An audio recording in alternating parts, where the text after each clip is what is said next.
Kangana, the most startling story about your growing up years is that when you were 15, your father slapped you.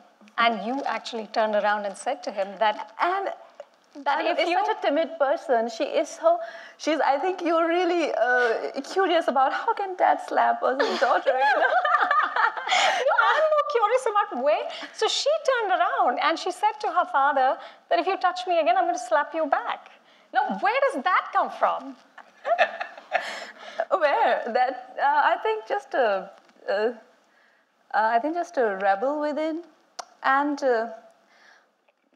I think that maybe that growing frustration of just them I don't know. I'm just trying to give the reason now that you've asked me, but them wanting to give me a conventional life and have these really huge expectations from my brother, and for me, everything had to be very conventional, that I do a MSc or I get married or things like that. And but I did rebel, and I did rebel in a big way. And in 2003, you were first runner-up in the Ayur Face of the Year contest. Oh, God.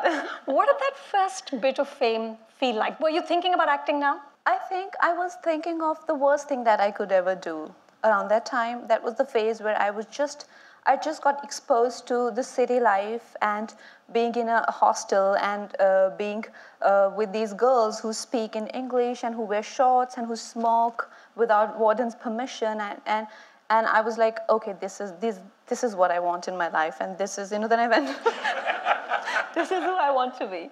Then I went through that whole phase where I got exposed to rock music and Jim Morrison, who died and killed himself. And I got ideal in life that, so there was... You found that romantic? I found that romantic, and I think some way I found it the worst thing that I could do, because after that little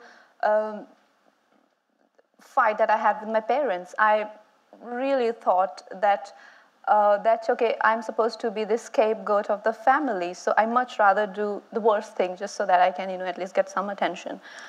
So if I'm going to be the black sheep, I might as well just go full out. Yeah, all out. So they remember me, the history of their family as me in golden letters. But I think I wasn't so aware of my actions. That is another reason. And that child's grudge against parents, because I wasn't doing it in a very constructive way. I would just do really, really dangerous things as well. Like, I don't know how I survived that phase, that I would take rickshaw at 3 o'clock in the night and just, the most dangerous streets where you're not even supposed to be walking in, and I would just walk that. And probably that... Just to prove something. And because I was so sheltered and so protected, I think somewhere this was also my need to find, what happens if this happens, like I'm told that these are the worst things you can do to yourself, then what happens if I do these things? So I've really pushed my limits, I did. And emerged wiser? Somehow, yeah. Mm-hmm. Subscribe to the Film Companion on YouTube and get your film fix.